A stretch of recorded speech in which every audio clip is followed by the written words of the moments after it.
A veces estamos dando más importancia a un servicio educativo por el cual hay que pagar, pero no un servicio educativo que esté garantizando este derecho a la educación. Entonces, el servicio educativo debería ser gratuito para que garantice la calidad de la educación para todos, el derecho. Y para eso necesitamos aumentar la cobertura. Resulta que en Cali la cobertura ni siquiera la educación básica es del 100%. Hay aproximadamente un 5% de niños que no están teniendo acceso a la educación por diversas razones, pero no están teniendo acceso a la educación. Ningún niño tiene por qué estar por fuera del sistema educativo. Entonces tenemos que aumentar esa cobertura. Si los niños no llegan porque los padres consideran que no es importante que los niños vayan, hay que ir a buscar a los niños para que los niños vayan a la escuela, para que los niños reciban la educación que necesitan. Y tenemos que buscar que haya permanencia, o sea, que los niños permanezcan en la escuela, que pasen a la básica secundaria, que se gradúen, que no haya deserción a lo largo de los años de escolaridad. Y para eso también necesitamos que la educación sea pertinente. Para que sea pertinente tenemos que buscar un modelo educativo que llegue a las necesidades de los niños y su comunidad. En Cali hay una cantidad bastante grande de instituciones educativas que están destruidas, que están inutilizadas. Hay muchas aulas vacías. Esas aulas vacías tenemos que recuperarlas. Hay que recuperar esas aulas vacías para que se puedan utilizar. Hoy día se habla mucho de las ciudadelas educativas. Las ciudadelas educativas son un programa muy lindo, con algunos cuestionamientos que se pueden hacer a él. Pero yo considero que la escuela debe estar en el vecindario del niño, para que el niño pueda ir caminando a la escuela. Pero esas escuelas hay que recuperarlas. Hay otro problema que ha tenido Cali, y es un problema de planeación. Se han construido muchas urbanizaciones de interés social a las cuales no se les ha construido escuelas ni colegios. Se permitió construir sin tener en cuenta que allá donde iban a vivir las personas iba a haber niños, iba a haber jóvenes, y esos niños y esos jóvenes no se les construyó escuelas.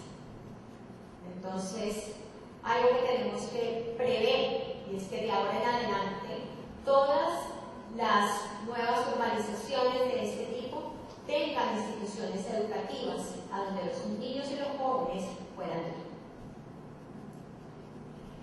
Otro problema que influye mucho en la permanencia es el problema de la alimentación y el transporte escolar. Muchos niños les toca transportarse largas distancias para ir a la escuela, sobre todo en los sectores rurales, pero no solamente en los sectores rurales. Este fin de semana que estuve visitando los corregimientos, uno de los padres me decía, no, es que este año no se renovó el transporte escolar. Y entonces, estos niños del sector rural, ¿cómo van a llegar a la escuela si no se les está dando transporte? Pero aún dentro de la ciudad, cuando no hay escuelas en el vecindario, el costo del transporte es muy grande para los padres de familia. Entonces, eso aumenta la deserción escolar. Entonces, tenemos que buscar que siempre haya una manera para que los niños accedan. Entonces, se habla que se les va a dar un subsidio a los muchachos para que vayan hasta el colegio. Pero cuando el niño es pequeño, el niño no puede ir solo a la escuela, tiene que ir con un adulto que lo acompañe. Entonces, el costo del transporte es muy alto para ellos. Y la alimentación, porque los niños si no están entonces, ¿cómo van a aprender? Tenemos que buscar que esta alimentación dentro de las escuelas también se pueda garantizar para ellos.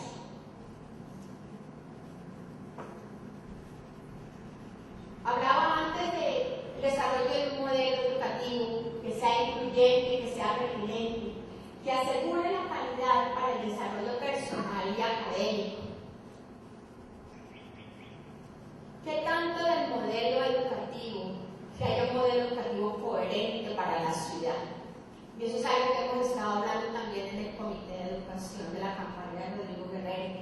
Tenemos que construir un modelo pedagógico para la ciudad de Cali, que sea incluyente para todos, que todos puedan aprender de él y que lo consideren apropiado para sus necesidades.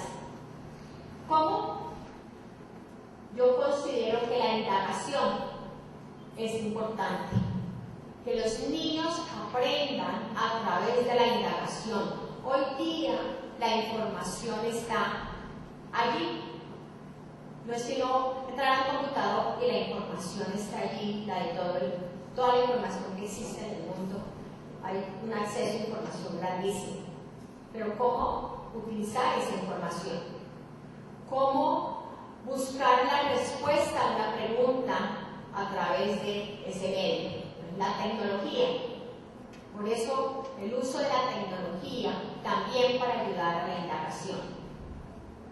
La importancia de que el clima escolar es supremamente importante para que los niños quieran aprender, donde hay violencia, donde los niños no se sientan cómodos, los jóvenes no estén a gusto, no hay buen aprendizaje.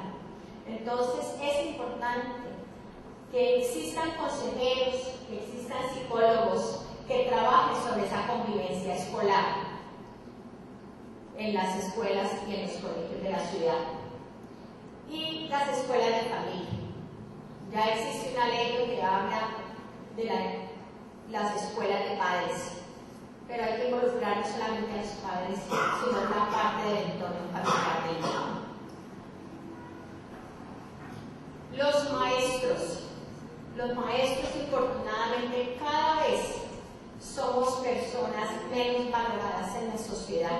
Y cuando yo hablo menos valoradas, no hablo solamente desde el punto de vista económico, sino de la valoración social que se hace al rol del maestro.